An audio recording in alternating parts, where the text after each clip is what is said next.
Welcome to the Warframe weapon Encyclopedia, where today we're checking out the Fulmin Prime. Now, since this is a primed weapon, the only way to get it is to assemble it from its primed parts, which you can either get yourself by opening specific relics or by buying the parts from other players. But since relics are rotated in and out of the game quite frequently, I will simply leave a link to the official Fulmin Prime Wikipedia website in the video description so you can check it out and see which relics you want to go for. The Fulmin Prime is a Mastery Rank 12 hybrid of a fully automatic rifle and a semi-automatic shotgun. In its shotgun mode, the Fulmin has an effective range of 12 to 24 meters with a 2.17 rate of fire, and it sports a 30% crit chance with a 2.2 times crit multiplier and a 22% status chance. This fires a projectile that pierces through enemies, and it has a guaranteed impact proc on any enemy that's within 9 meters of you. In its rifle mode, however, the fire rate jumps up to 9.33, the crit chance goes up to 34%, and the crit multiplier gets boosted up to 2.4, though the status chance does go down to 10%. In this mode, the weapon acts just like any other fully automatic rifle, and it does primarily electricity damage with a little bit of puncture on the side. You can freely switch between the two modes by pressing the secondary fire button, and as you may have noticed at the bottom right corner of the screen, the weapon also doesn't use a standard ammo system. It instead uses a battery style magazine, which recharges on its own once you have it fired for a while, so you effectively have infinite ammo with the Fulmin. All in all, the primed version of the Fulmin is a decent upgrade over the standard one. You get a slightly bigger magazine and faster reload, but you also get more range, better status chance and more damage on the shotgun mode, and you get better crit chance on the rifle mode. Now, when it comes to building the Fulmin, you definitely want to go with a vital/hybrid. And depending on which mode of the Fulmin you prefer, you're either going to use hunter munitions or internal bleeding to proc slash. If you're just going to use the shotgun mode, internal bleeding is definitely the way to go, but if you prefer the rifle mode or you want to use both, hunter munitions is going to be better. But anyway, this right here is kind of like a basic setup that doesn't require any spicy mods, but if you want to squeeze a little bit more out of the Fulmin Prime, I would recommend a setup like this instead. Also, if you don't mind fiddling around with Bane mods every time you change the faction you're fighting against, you can take out Hammershot, put in another V polarity in there and run a primed Bane mod instead. Now with this setup, the Fulmin will rip through the vast majority of enemies the game will throw at you thanks to the juicy slash procs from internal bleeding,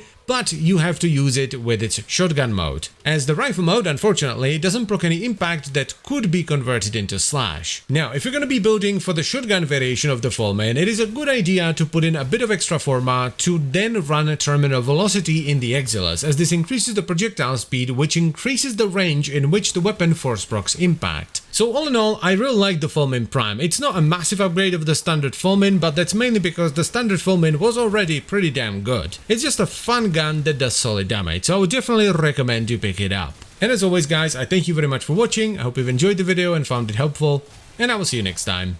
Bye bye.